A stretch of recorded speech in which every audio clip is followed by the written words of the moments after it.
bien, pues eh, les saludo a todos. Mi nombre es Lucio Arturo de la Rosa Bosco, soy contraalmirante en servicio activo de la Armada de México y el día de hoy está con nosotros en Codex el licenciado Edgardo Glavinich. El día de hoy tengo el honor de darles la bienvenida a esta conferencia sobre el impacto de la inteligencia artificial y otras tecnologías disruptivas en el Estado, transformación, destrucción creativa o evolución, utopía versus distopía. Nuestro ponente es el licenciado Edgardo Glavinich. Él es director de la Fundación Sherman Kent, licenciado en Ciencia Política por la Universidad Nacional de Rosario, con especializaciones en análisis estratégico, seguridad y defensa en instituciones internacionales de alto nivel. Ha sido secretario de Seguridad en Santa Fe, secretario nacional de CAPSI y docente en posgrados en diversas universidades. Además, es miembro experto de la Global Initiative Against Transnational Organized Crime y bajo su dirección, FUSC recientemente presentó el primer informe de inteligencia estratégica de seguridad nacional 2025. En este texto es muy interesante porque identifica 5 amenazas críticas para la región: el crimen organizado transnacional, el terrorismo y extremismo violento, la ciberseguridad y la guerra híbrida, la penetración extranjera y las amenazas emergentes como el criptocrimen y la guerra cognitiva. Sin más que agregar, de verdad démosle la bienvenida a nuestro ponente y pues bienvenido, Edgardo. Adelante, tienes el micrófono abierto. Ahora sí, buenas tardes, buenos días y buenas noches, porque esta disrupción tecnológica y este tipo de herramienta hoy en día nos permiten esto de que sé que hay muchas personas en vivo, que desde ya los invito a dialogar y a todas las preguntas mi objetivo es generar más dudas que certezas. Segundo, agradecer a toda la organización de Codex por la invitación. Es un honor y un placer compartir esto contra el contraalmirante de la Rosa Bosco. Sé de su trayectoria, sé que estar en cualquiera de las armadas de nuestros países es un gran desafío y con mucho labor, porque todos nuestros países de la región, en cuestiones sobre todo de las Fuerzas Armadas, han tenido una historia muy sinuosa, con mucho esfuerzo y a veces algo, y esto lo digo de mi parte, poco recompensado, no solo en lo material, sino en lo simbólico. Nuestras Fuerzas Armadas, sin duda, en toda la región son parte de la constitución de todos nuestros estados nacionales y soberanos. Y creo que eso hay que reconstruirlo, es una cuestión de una reconstrucción cultural que poco a poco las nuevas generaciones, al menos percibo, yo soy analógico, pero veo en las generaciones digitales otra mirada y otro entendimiento de la necesidad de defensa de nuestro Estado. Esto no quiere decir convalidar conflictos o incentivar conflictos, pero sí estar preparados para la defensa de los intereses de cada uno de nuestros pueblos. Si bien América Latina y Caribe es como que somos un gran pueblo grande, somos una comunidad muy unida, con nuestros berrinches, como decimos acá en Argentina, algunas pequeñas diferencias y algunas discrepancias momentáneas, pero al fin siempre terminamos todo en unidad y sin duda, bueno, yo estoy en Argentina. El último conflicto de guerra convencional que hubo, desgraciadamente, lo tuvimos contra el Reino Unido hace ya muchos años, por las islas del Atlántico Sur, nuestras queridas Malvinas, y ahí América Latina, por más que no coincidía muchas veces o no se coincidía ideológica o políticamente, América Latina nunca nos dejó solo y eso creo que es de gran valor y hay que siempre reconocerlo. Fuera de eso, quiero agradecer a toda la organización Codex por la invitación. No quiero que me falle mi memoria, así que tengo mis ayudas memoria. Este, Al presidente de Codex, al doctor Javier de la Vega, sin duda a quien me acercó a Codex, el doctor José Torres Brizuela, y al señor secretario, que me ayuda a memoria, don Juan Francisco, que es quien lleva adelante sobre todo la iniciativa operativa, el que estemos acá juntos hoy, y sin duda espero, como les dije, ser de utilidad. Yo provengo, sobre todo, y para que sepan un poco, provengo de las ciencias políticas, pero con el transcurso del tiempo me he especializado en todo lo que es las temáticas de seguridad nacional y dentro de eso específicamente lo que es el campo de la inteligencia estratégica, que no es más ni menos que generar conocimiento útil para tomar decisiones. Me ha tocado tomar decisiones también, pero digamos que mi expertise es en colaborar en la construcción de esa toma de decisión. Cuando me invitaron, lo primero que charlamos por ahí con José fue abordar un poco algo más referido a la seguridad. Me encuentro con el contraalmirante fuera del aire, seguramente no lo han visto. Enseguida intercambiamos algunos pareceres y algunas cuestiones en la materia. Es natural, así que desde ya les pido que si llego a irme para esa vertiente, pongamos stop y regresemos a para los que fueron invitados. Sé que el grupo Codex tiene una mirada muy plural, que eso ya atrevo a decirme que me gustó. Aquellos que han compartido algún grupo de WhatsApp, ya hubo como una previa, una discusión en esto de qué hacemos con estas nuevas tecnologías. Bueno, y acá vuelvo a mi campo original, que son las ciencias políticas, es de donde voy a abordar esto. No soy economista, no soy ingeniero, o sea que sepan disculpar si hay alguien avesado en tecnología, si tengo algún error conceptual o, de o teórico, porque hay cuestiones que desconozco, pero sí puedo decir que conozco algo del Estado, he sido funcionario ya por varias, no llego a las 2 décadas, pero vengo en la función pública, se puede denominar que soy un hombre de Estado, y eso conlleva a que por ahí tengo un sesgo, por supuesto, y quiero remarcarlo, que todos tenemos sesgos, todos tenemos ideología, todos tenemos un pasado y todos tenemos historias previas que han madurado a través del relato de parientes, familiares, amigos, etcétera. Y eso nos hace tener una postura hacia la realidad que atravesamos. Y acá es donde comienzo un poco, si bien ya comencé y no los quiero aburrir.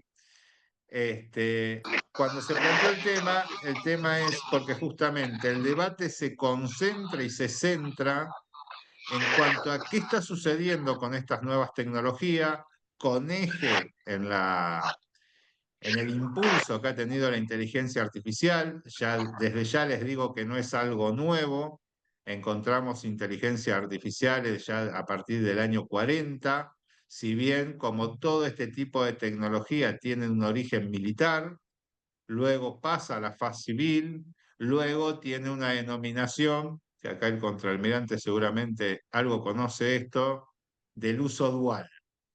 Muchísima, más de lo que ustedes consideran, de las tecnologías que hoy tenemos a disposición, los mapeos, el mismo smartphone o el teléfono celular, dispositivos móviles, dispositivos de rastreo, etcétera, etcétera, han sido de utilización militar para luego pasar al uso civil. Ahora bien, al día de hoy siguen teniendo un uso dual. Como recordarán, hace un tiempo, ya hace una década aproximadamente todos discutíamos en nuestros vehículos con el GPS, ese aparatito, esa pantalla cuadradita que llevábamos. Bueno, hoy en día ya está incorporado a todos los teléfonos, está incorporado a las pantallas de los vehículos, está incorporado a cualquier ordenador portátil, etcétera, etcétera. ¿Esto qué posibilitó? Posibilitó de que nos podamos guiar, posibilitó que de alguna manera percibamos una realidad más segura, y acá es donde un ítem. Recuerdan que hace mucho, no mucho tiempo, una década atrás, si uno se tenía que movilizar en cualquiera de nuestras ciudades de América Latina, del punto A al punto B, pensábamos por dónde ir, cómo ir, considerábamos los riesgos y algunas zonas que denominábamos por ahí con más peligros o amenaza, etcétera, etcétera. Hoy en día solamente colocamos la dirección y prácticamente no sabemos ni siquiera cómo llegamos ahí. Y no calculamos todos los riesgos de amenaza, porque la tecnología nos da confianza. Y esa confianza se denota hoy en día, sin duda, en los teléfonos celulares que nos acompañan el minuto a minuto, y a todo le colocamos que sí. Y acá me voy a mi campo: la ciberestafa, los delitos informáticos, la suplantación de identidad, etcétera, etcétera. El 90% es ingeniería social. ¿Esto qué es? Conocen nuestros gustos, conocen algunas necesidades que tenemos con más profundidad, van conociendo desde las búsquedas, los motores generales que usamos, hasta aquellas cuestiones médicas, financieras, económicas, sociales, hasta gustos del índole de la privacidad personal, hasta gustos sexuales, etcétera, etcétera. ¿Esto qué conlleva? A que lo que nos produce el teléfono, y si hay algún bandido quiere generarnos una estafa, nos trabaja desde ese momento, utiliza esa información y nos brinda el mensaje que nosotros estamos esperando. Y a eso le colocamos OK, sin tener la duda, sin verificar la veracidad, sin ni siquiera tener esa opción del libre albedrío del sí o no. Todo es sí y todo es confianza. Eso genera la tecnología. Ahora, esta tecnología ha puesto en jaque, y acá vamos un poco más al título del tema, al Estado. El Estado como formación, entendemos hoy que todavía estamos con esa idea de que estamos ante un Estado moderno, que opera bajo un paradigma conceptual, de organización, de profesionalización. Ahora, nunca esperamos, sin duda, de que la tecnología lo superara. Toda disrupción tecnológica, ya estamos en la cuarta, depende el autor o la mirada del paradigma académico, estamos o en una versión B de la tercera revolución, que es la revolución del ordenador, o estamos en la cuarta revolución. Yo adhiero más a ese concepto, donde ya lo físico, lo digital y lo biológico se ha generado una amalgama que es todo similar. ¿Y dónde tomo yo el dato, digamos, la prueba? Porque en esto soy un convencido de que no se puede gestionar sin datos o sin evidencia. ¿Dónde está la prueba? Si lo vemos en nuestros jóvenes, a los nativos digitales que se le denomina, o a cualquier niño o joven que crucemos, vamos a ver que cuando entablamos una conversación, si le hablamos de lo físico o de lo digital, ellos no lo diferencian. Ellos comprenden que hay una única realidad que nos atraviesa con dos dimensiones, pero que tanto una y otra es real.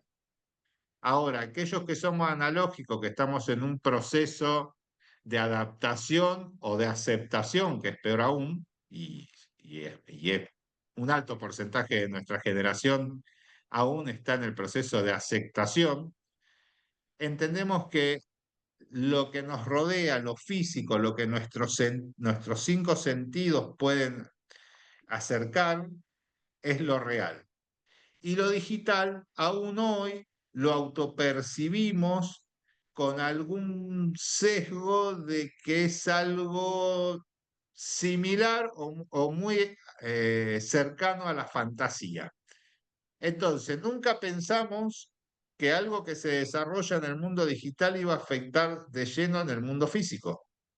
Ejemplo, que toda nuestra economía esté digitalizada. Nunca pensamos que algo que sucedía en el mundo digital era una caja de resonancia para lo físico. Lo podemos ver, el ejemplo más cercano hoy es Nepal, la revolución que se está generando, revolución o disrupción social, depende de donde se lo mire, es producto de una revolución digital que se plasma en lo físico. Y acá es donde vemos que nuestra institución, el Estado este de westphaliano clásico, que nosotros le denominamos Estado moderno al día de hoy, no termina de comprender. ¿Y este Estado quién lo conforma? Hombres y mujeres, decisores políticos y una burocracia profesional. Ambos componentes, que son lo básico del Estado para su funcionamiento, aún están en esta fase de adaptación a aquellos que de alguna manera lo han aceptado, y otros están en la fase, algunos de los menos de la negación, y otros en la fase de la aceptación. Lo que nadie está analizando, creo que son pocos, es que ha variado tanto el concepto con la famosa digitalización, de que no creo que no es el Estado lo que se está digitalizando. Lo que hoy está sucediendo es que hay una necesidad de estatización del campo digital, y esto lo estamos viendo con algunas regulaciones. Pero las regulaciones están pensadas por nuestra generación, y nuestra generación continúa generando regulaciones o marcos de gobernanza o pactos sociales desde lo físico, para gobernar un mundo que es digital. ¿Y en qué cambia acá? Y acá viene el tema de la física. Acá vamos a introducirlo a Newton. Nuestro estado se conformó en un estadio de la ciencia, sobre todo de la física, una ciencia dura, donde las leyes newtonianas eran de alguna manera fácil de comprender, o al día de hoy para nuestra generación han sido fácil de comprender, donde las principales características era que todo era predecible, donde toda causa tenía un efecto y donde todo problema tenía una solución centralizada. Y el tiempo, que era la única variable que el ser humano no podía, hasta el día de hoy, después lo vamos a ver, no podía manejar, era lineal y uniforme. O sea, el tiempo no lo podíamos detener, no podíamos, es la famosa muletilla o ese acervo que utilizamos de ganar tiempo. En realidad no ganábamos tiempo, o sea, hacíamos algo más rápido o dejábamos de hacer algo para que ese tiempo aplicarlo en otra acción. Hoy en día esta tecnología, sobre todo vamos a concentrarnos en la inteligencia artificial, ha roto este paradigma y ha permitido que por primera vez la especie humana pueda generar tiempo. ¿Por qué? Porque muchas tareas de las que realizamos, que son repetitivas, porque esto hay que tenerlo claro, hasta el día de hoy, la inteligencia artificial por sí sola no piensa, procesa. ¿Pero qué está procesando? Las tareas rudimentarias y constantes que teníamos. Y acá vienen los grandes problemas, sobre todo en el ámbito laboral, en el ámbito social, en el ámbito académico, que también hay un gran debate hoy en día con la utilización o la no utilización, pero es más profundo, porque también la física ha cambiado o no ha cambiado, ha emergido nuevamente una dimensión de la física que estuvo postergada por una cuestión de no tener la tecnología necesaria, que eran los principios de la física cuántica. Es tan, si se puede denominar, antigua, casi que la física de Newton, pero quedó soslayada a un segundo ámbito porque era observar las partículas. Y ustedes dirán, ¿qué tiene que ver con el Estado y con nosotros los ciudadanos? Bueno, en este caso las partículas somos los ciudadanos. Y el Estado, que fue diseñado donde todo era predecible, donde los procesos, se sabía que ante un proceso daba una solución, donde todo estaba centralizado en la función del Estado, donde el tiempo transcurría, ¿se acuerdan de un expediente? Transcurrían los tiempos, uno ya sabía, tenía que hacer un expediente judicial, sabía cuántos meses o años podía tardar. Hasta el día de hoy, en muchos estados de América Latina, esto aún continúa.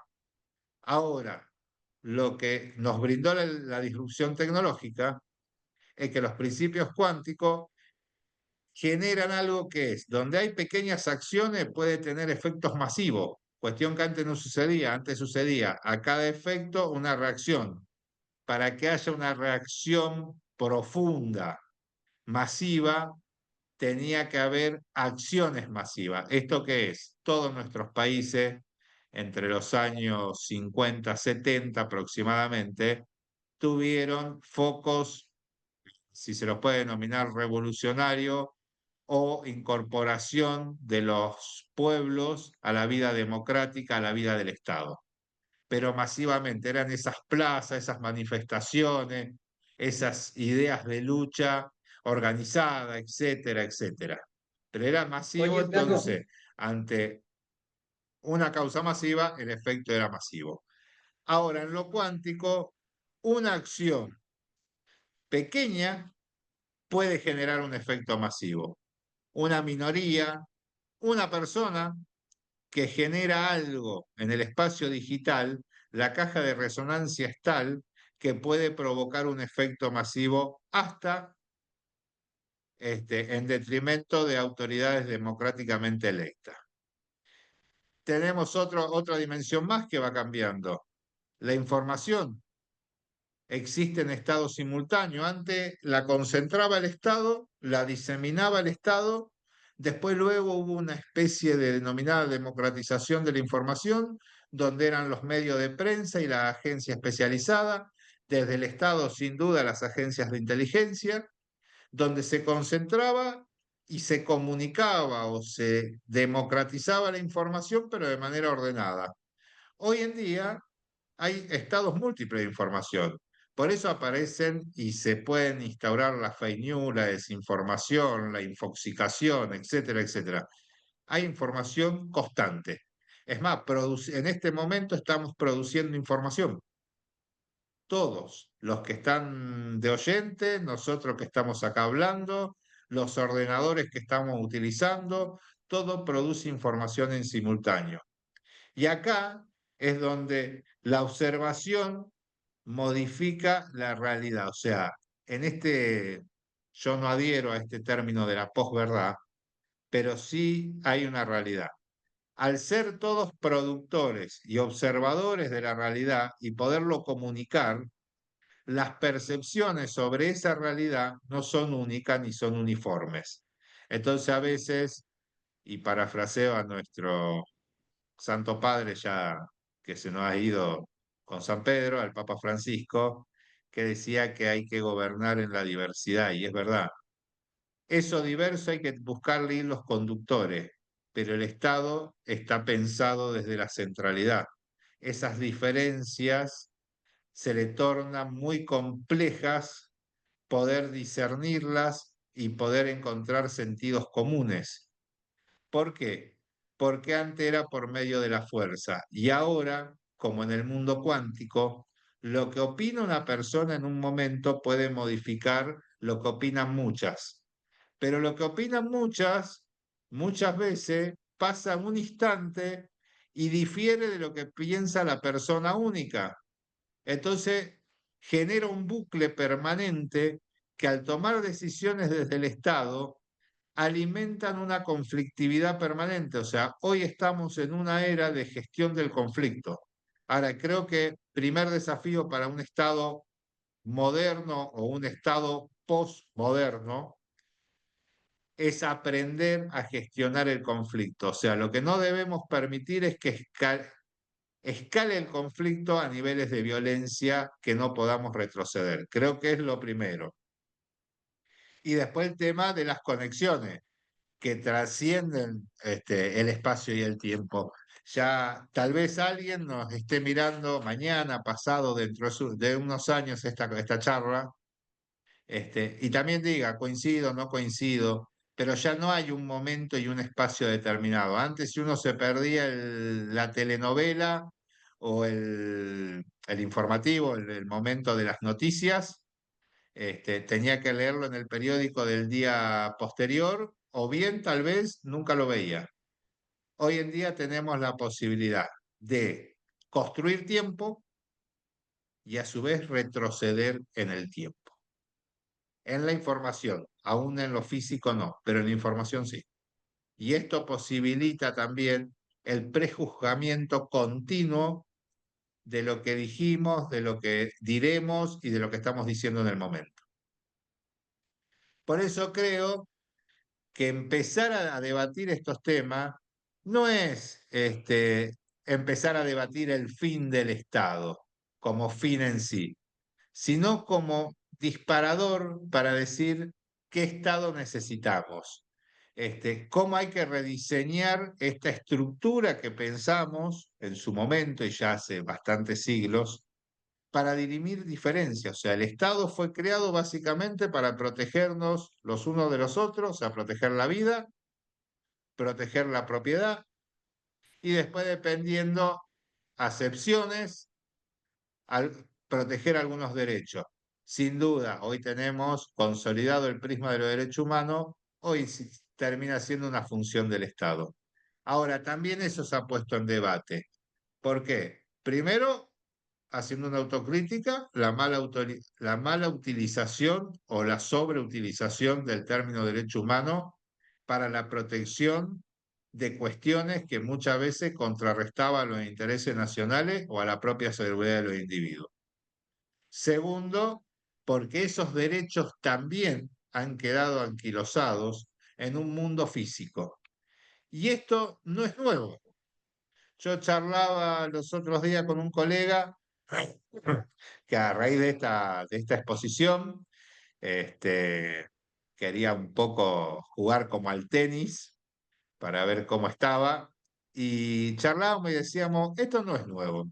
Si uno se remonta allá por 1760, se va a Londres, a esa Inglaterra empobrecida, con muchos problemas de salud, pero aparece algo, la primera revolución industrial. Si bien la máquina de vapor es originaria de Francia, porque acá hay un tema histórico que siempre se la asocia a Inglaterra, en realidad nace en Francia, pero es Inglaterra la que la coloca en la cadena de producción. ¿Y qué logra? Logra algo que no solo es aumentar su producción, cambiar algunos procesos, etcétera, etcétera. Logra romper el Estado absolutista, el Estado del rey, para generarle los estados liberales que hoy tenemos, o ser las bases del Estado liberal democrático que hoy tenemos. Pero ¿qué pasó en el mientras tanto? En el mientras tanto hubo un sinnúmero de intentos de suprimir esa tecnología. Después algunos decían, bueno, en este campo sí, en otro no, o sea, una adopción selectiva, pero que lo manejaba solamente un centro de poder, hasta que vino la metamorfosis, llegó ese momento donde aparecieron nuevas constituciones, aparecieron los parlamentos, apareció el derecho de propiedad. ¿Esto qué es sobre todo el parlamento? Apareció la voz del pueblo, apareció la tenencia de los bienes directamente sobre el individuo, o sea, lo que conocemos hoy. O sea, el Estado no solo adoptó la tecnología, sino redefinió su función social. O sea, de un Estado monárquico, paternalista, a un Estado de mercado. Seguimos avanzando. La segunda revolución industrial, ya más cerca al nuevo siglo, digamos, fines de 1800, principios de 1900, los países de América Latina, la revolución universitaria, la consolidación de muchos de nuestros estados nacionales. Pero ¿qué pasó en la tecnología? Apareció la electricidad, apareció el acero, apareció la química.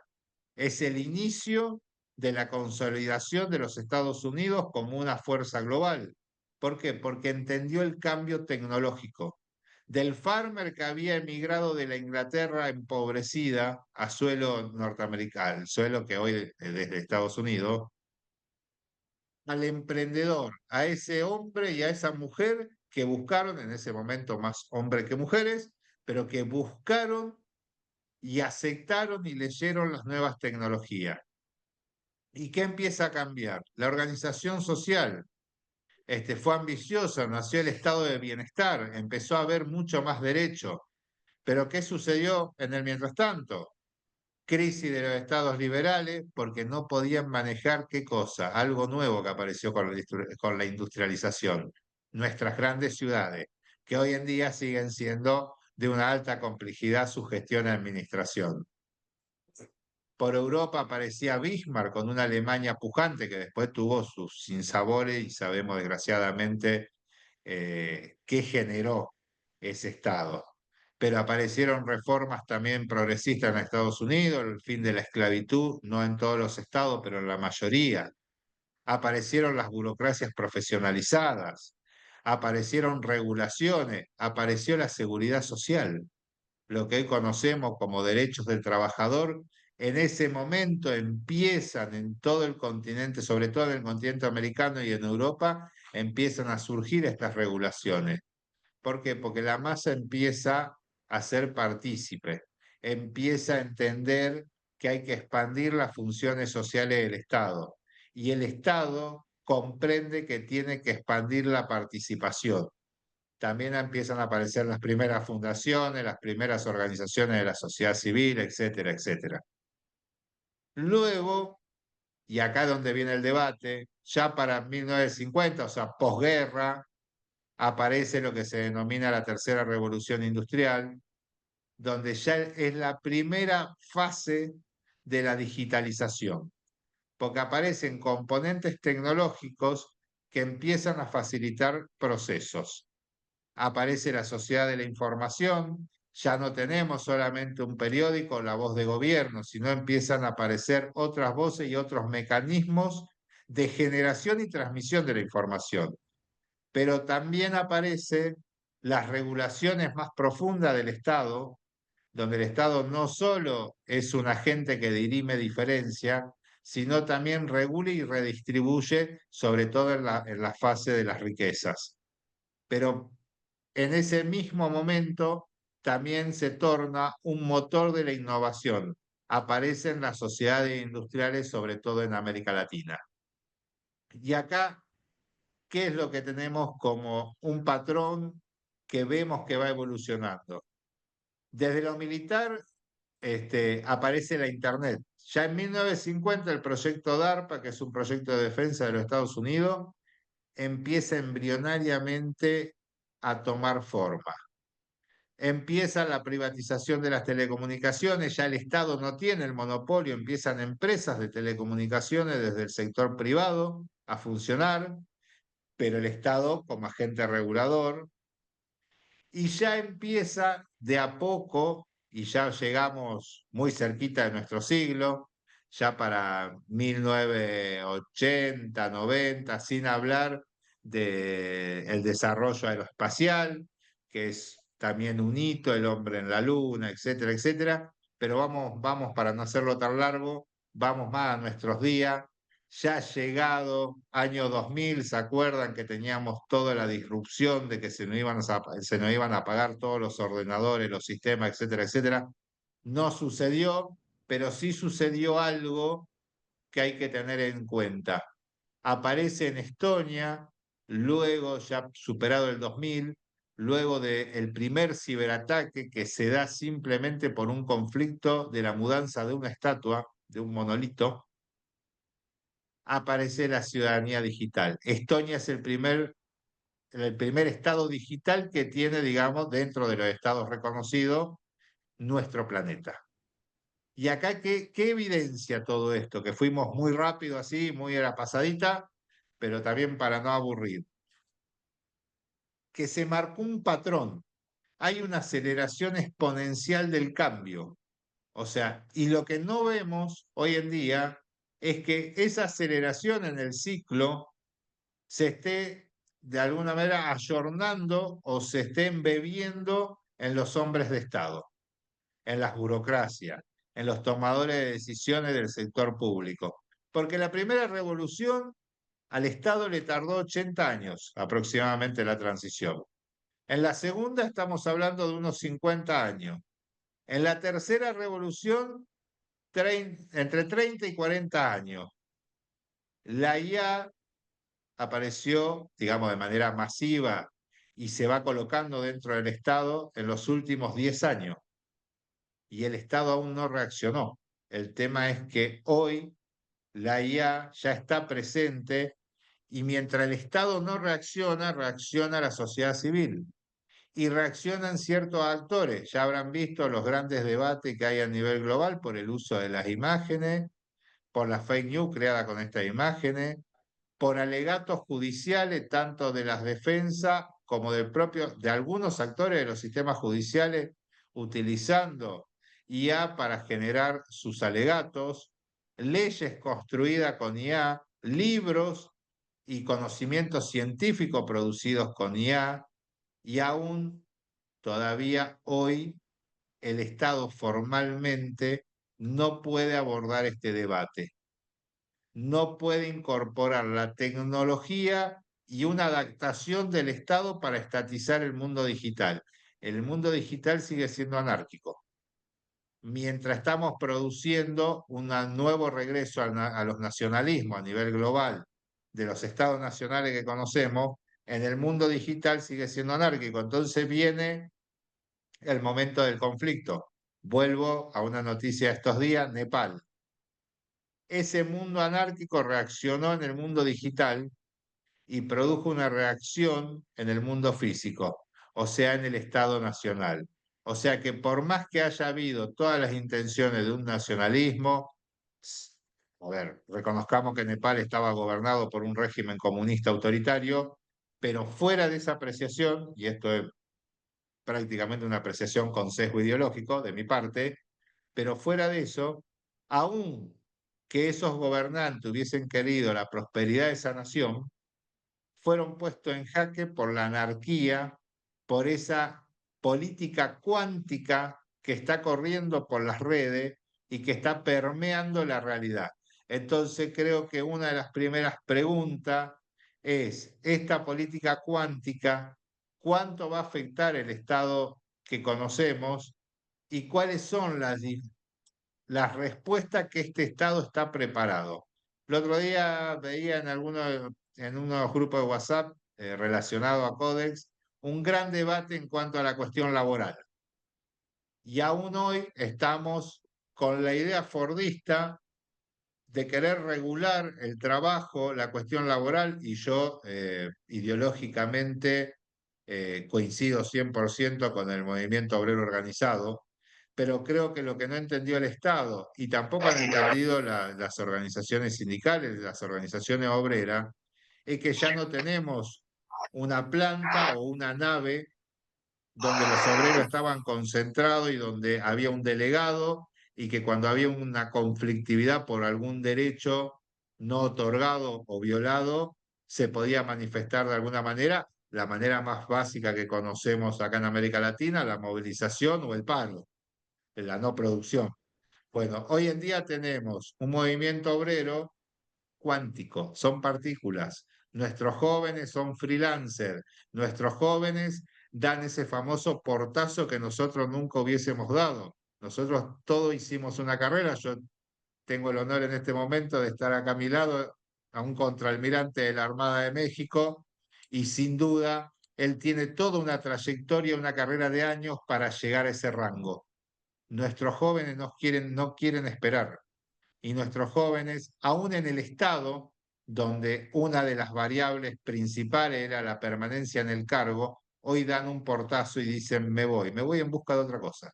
Y uno lo ve en las plazas trabajando o con el ordenador en cualquier punto del planeta, trabajando para alguna empresa tecnológica. Entonces ese modelo de Henry Ford, ese modelo industrial, ese modelo newtoniano de conformación de la fuerza laboral, se ha disipado, es cuántico, es partícula. Ahora vamos a la parte buena. ¿Qué produce la IA? La IA produce generar tiempo, en algunos casos retroceder en el tiempo, en otras cuestiones impulsar nuestra capacidad cerebral a un estadio inimaginable hace décadas atrás, dar resultados, dar nuevo conocimiento científico y acelerar la transformación de la realidad y acelerar la transformación como especie. Si alguno tuvo la oportunidad el otro día de ver una traducción entre un pequeño diálogo que tienen cuando se encuentran el presidente Putin y el primer ministro chino Xi Jinping, ven que en el diálogo ambos coinciden de que estamos a pocos tiempos, digamos meses, para lo que es la vida en el planeta, de tener una edad media de 150 años. Bueno, eso es producto de las nuevas tecnologías, producto de la IA, producto de todas estas disrupciones tecnológicas que está bien, destruyen, y por eso en el título ponía un concepto que es la destrucción creativa. Esto no lo inventé yo, lo dijo un autor que es Schumpeter, su apellido, hace muchos años, un alemán, donde dijo que el capitalismo tiene ventarrones o tormentas, sería la traducción acá, de destrucción creativa, que era algo que sucedía en la naturaleza. Bueno, pareciera que la IA es parte o es el efecto de esta tormenta de destrucción creativa. ¿Qué destruye? Nuestros sistemas, está destruyendo nuestras formas culturales, está destruyendo nuestras formas de producción de conocimiento, pero también en paralelo está generando nuevas formas de conocimiento en una forma acelerada, está incrementando nuestra capacidad cognitiva, está incrementando el conocimiento, sobre todo biológico, de nuestra especie. Hoy hay un experimento que se está llevando a cabo acá en un país de América Latina, que es en la República Federativa del Brasil, donde ya se tiene un mapeo del genoma humano. ¿Esto qué conlleva? Vamos a tener medicina específica para cada ser humano del planeta. Ahora hay un dilema, donde el Estado sí tiene que nuevamente, a mi entender, ser ese actor regulador. Esa tecnología, esos nuevos conocimientos, esas nuevas, si se quiere, se le puede poner un término, esas nuevas soluciones, ¿van a ser para todos o van a ser para pocos? Hasta el día de hoy, la disrupción en la industria de la tecnología que ha reemplazado a la industria clásica, la industria de lo que hablábamos, de la química, del acero, etcétera, etcétera, no dan una idea de democratización o redistribución de los recursos. Todo lo contrario, de concentración y una vuelta a los monopolios, pero con una particularidad. Han entendido que tienen el poder de generar información y también de condicionar nuestras decisiones. Y acá voy a mi campo, que es la inteligencia estratégica. El decisor y el no decisor. Cualquiera de nosotros cuando va a una tienda, a un comercio a elegir, vamos a poner un tomate, algo bien básico en una verdulería acá en Argentina, uno tiene información previa y por eso elige lo que elige. O sea, busca ese tomate que tiene buen color, que no está golpeado, que encaja en ciertas características que nosotros por un tema de percepción comprendemos que debe ser sabroso, que es el tomate para la ensalada o para el emparedado que vamos a preparar más tarde. Ahora, esa decisión es básicamente emocional, es irracional, porque en realidad no tenemos el conocimiento, porque no le hemos hecho un estudio químico, ni siquiera pudimos cortar una rebanada de ese tomate para saber si es tan sabroso y si está en el estado que creemos que está. ¿Y acá a qué voy? Que nosotros producimos conocimiento muchas veces o argumentos para justificar la decisión irracional.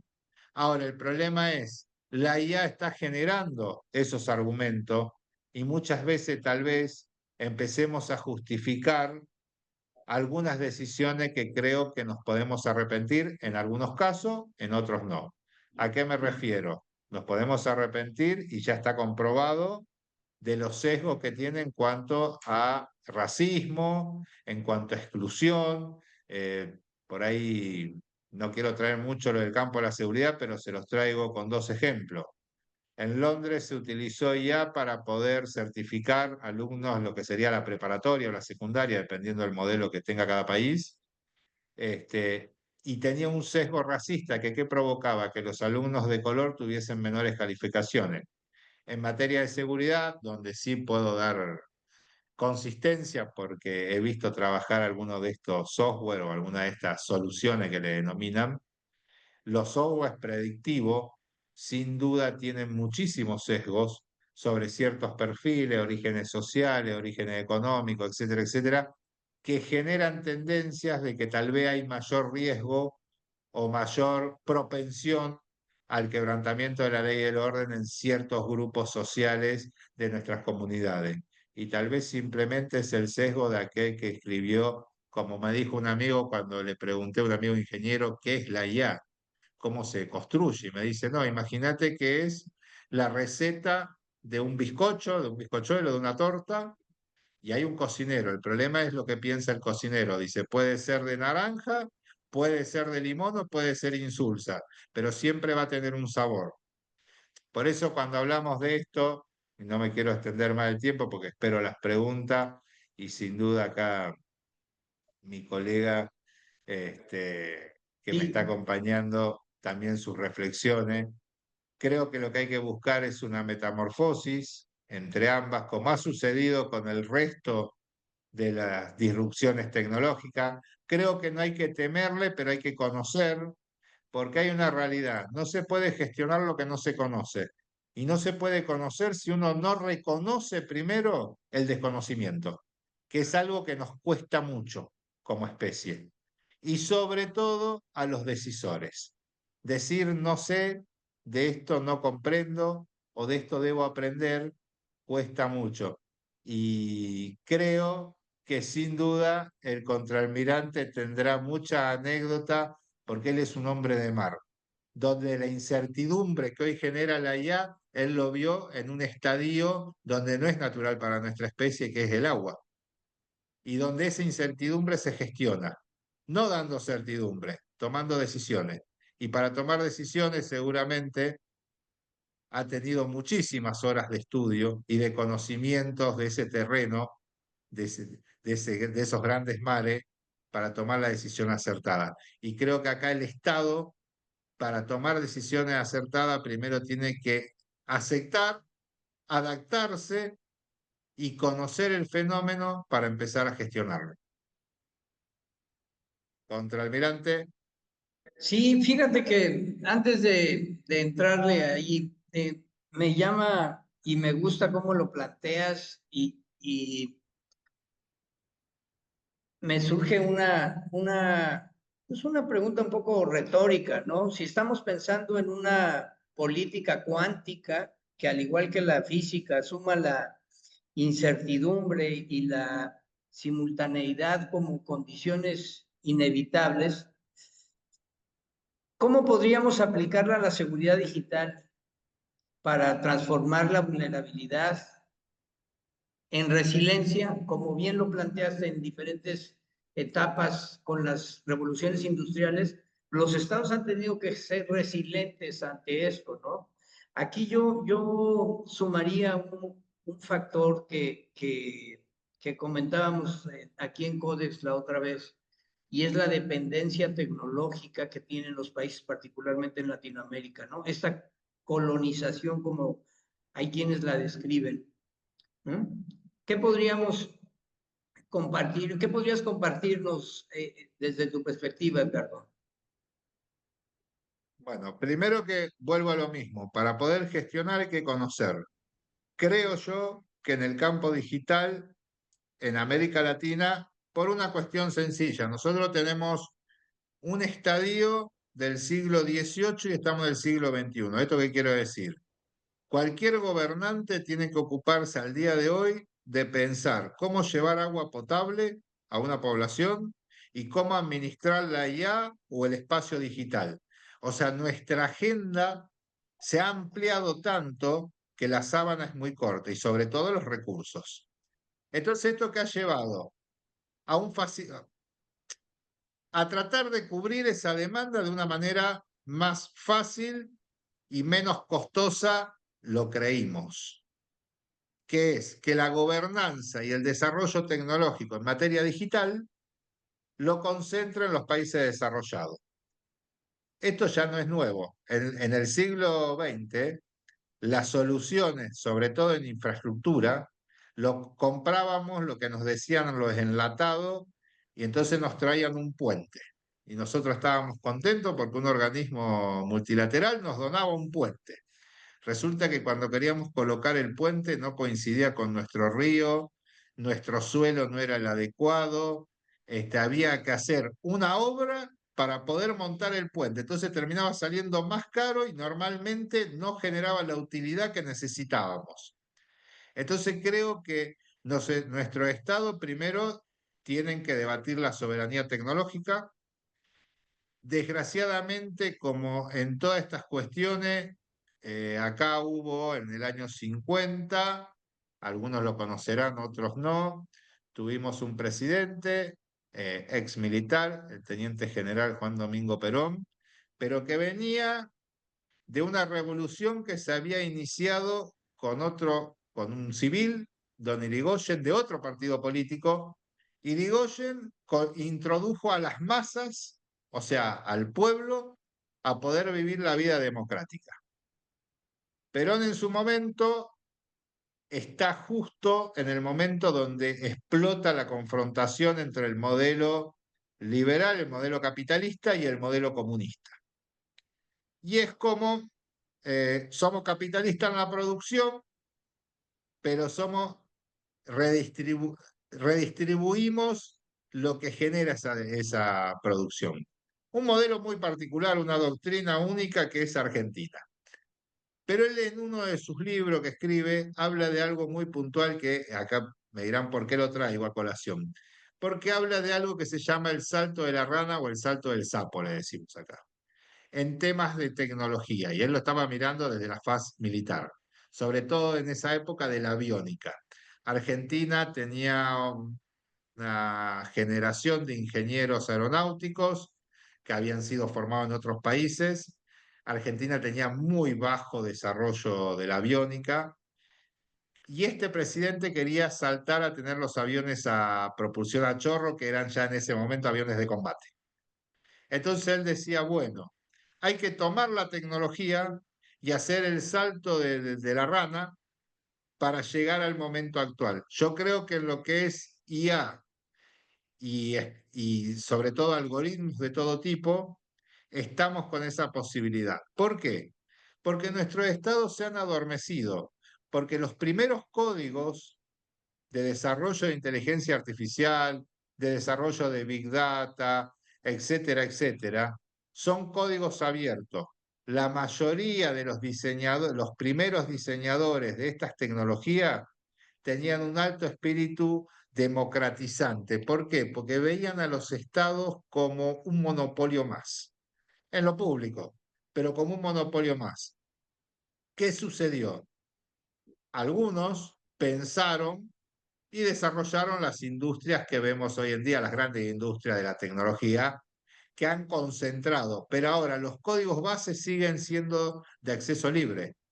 Lo que por ahí no tenemos, y yo creo que es un error de nuestros decisores por no conocer, es el impulso por parte del Estado de este tipo de tecnología. Pero creo que aún hoy estamos en un momento de poder hacer este salto de rana desde el estadio casi precario o nulo de algunos de nuestros países a un estadio de punta.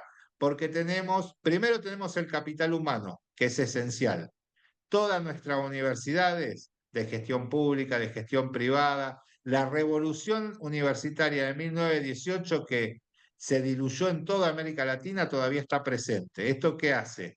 Que aún hoy los latinoamericanos tengamos altas credenciales y sin duda por la mezcla de migraciones, por algo, los que somos creyentes en Dios porque Dios nos lo dio, los que creen en la naturaleza o en otra cosa será la naturaleza, pero esa mezcla generó que tengamos mucha creatividad y sobre todo coeficientes intelectuales, no digo súper altos, pero con capacidad para el desarrollo de nuevas tecnologías y nuevas soluciones. Entonces, tenemos el capital humano, tenemos las universidades y tenemos los códigos base abiertos.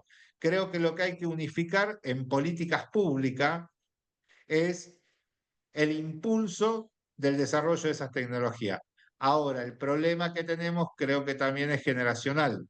Todos los altos decisores hoy en día de nuestros países tienen mi edad, yo tengo 48 años para que lo sepan, digamos 50 redondiemos, todos los decisores tienen más de 5 décadas, o sea que son nativos analógicos y tal vez no comprendan o no vean de que acá tenemos otro problema que está muy cerquita, que es la inteligencia artificial general que se denomina o la era de la singularidad. Cuando ya la máquina empieza a pensar por sí misma y empieza a tomar decisiones y un sistema de autopoiesis que se denomina, que es la autoproducción de más tecnología para retroalimentarse ella misma. Si nosotros no damos el salto ahora, después va a ser muy difícil, porque después ya va a estar gobernando la máquina y sin duda cuando encuentre estructuras, sobre todo estructuras burocráticas, estructuras de Estado, que no comprenden el fenómeno, vamos a terminar tomando decisiones que en realidad no las tomamos nosotros, sino es la máquina. Y lo vemos, hay un ejemplo muy puntual donde si uno se pone atento, se da cuenta.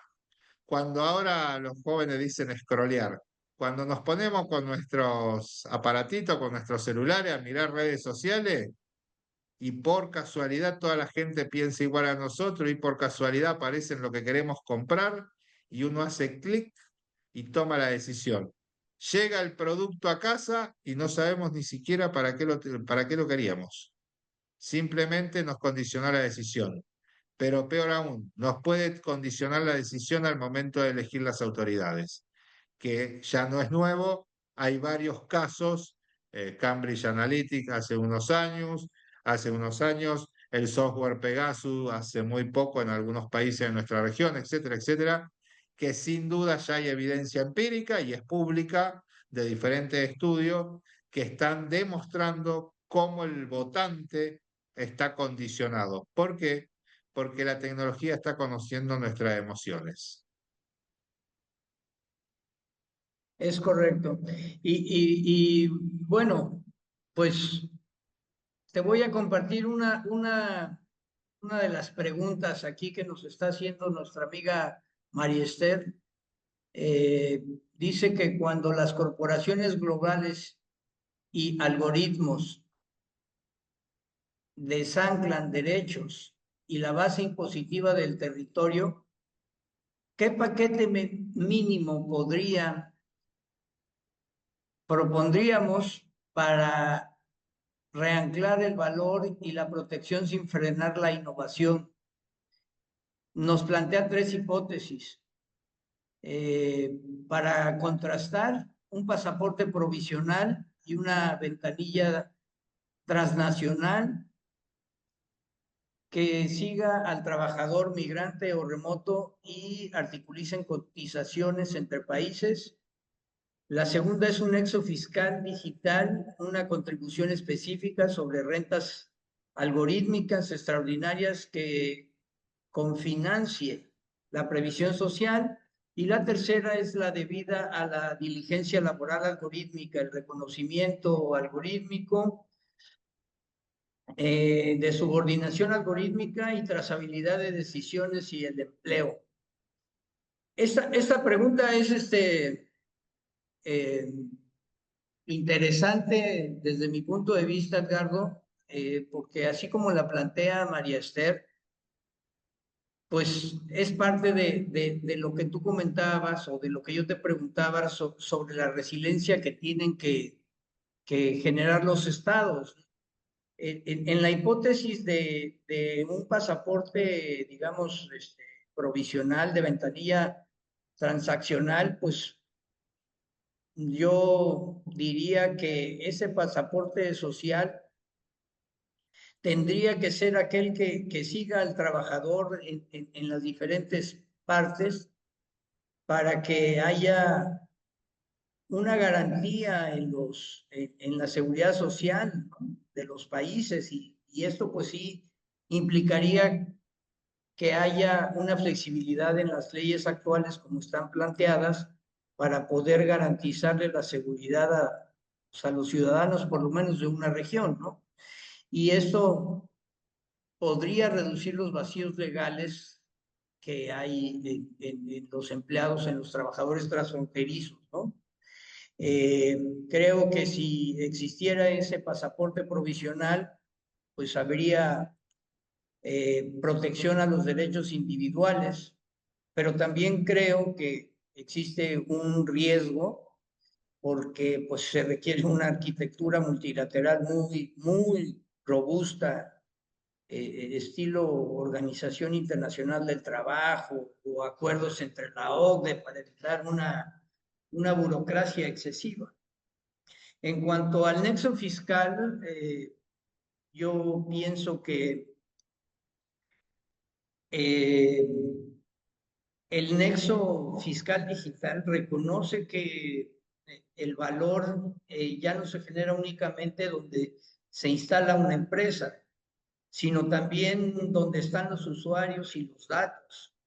Entonces, grabar las rentas algorítmicas extraordinarias, que significa beneficios muy por encima de la media sectorial, permitiría confinanciar los sistemas de prevención social sin, pienso yo, penalizar a las startups ni frenar la innovación ordinaria. Esto probablemente traiga un beneficio para que el Estado distribuya mejor el valor que tiene, pero pues lleva el riesgo de los consensos internacionales, no sé, aquí habría quizás evitar la doble tributación, la fuga de capital, ¿no? Y en cuanto a la diligencia laboral algorítmica, pues yo pienso, salvo tu mejor opinión, Edgardo, que cuando un algoritmo media en la contratación, la asignación de turnos o despidos, pues en ese sentido el Estado tendría que reconocer una forma de subordinación algorítmica. Entonces, eso implicaría que la trazabilidad y la explicabilidad de estas decisiones son esenciales para proteger pues a los empleados, a los trabajadores. Claro que el beneficio es que se asegura la justicia laboral en los entornos digitales, pero también lleva un riesgo que definitivamente podría desintebar la adopción de la inteligencia artificial en lo que conocemos acá en México como las pymes, ¿no? Entonces, eso nos pone en retos mayores a todos los actores, ¿no? La capacitación, la generación de infraestructura, el dejar de depender tanto de esta colonización que comentábamos hace un momento, ¿no crees, Edgardo? Totalmente, y te agrego algo más. Creo que primero tenemos que hacer un ejercicio que es escuchar a los nativos digitales. Yo doy un ejemplo siempre muy cortito por unas cuestiones de mis funciones hasta hace un tiempo atrás. Me convocaron para algunas mesas de trabajo sobre la ludopatía, o sea, este es el juego online, sobre todo en adolescentes, porque está trayendo problemas de seguridad y de adicción, como han sido los de estupefacientes. Bueno, el juego también genera esto, propiciado justamente por grandes empresas de juegos online, plataformas, apps, etcétera, etcétera. Y en todas las reuniones yo participé de las primeras y luego ya en la cuarta, quinta, que íbamos transitando diferentes técnicos, legisladores, sociólogos, etcétera, etcétera, empecé a hacerme la pregunta hasta que un día no pude con mi boca y la tuve que hacer en público y más de uno se molestó.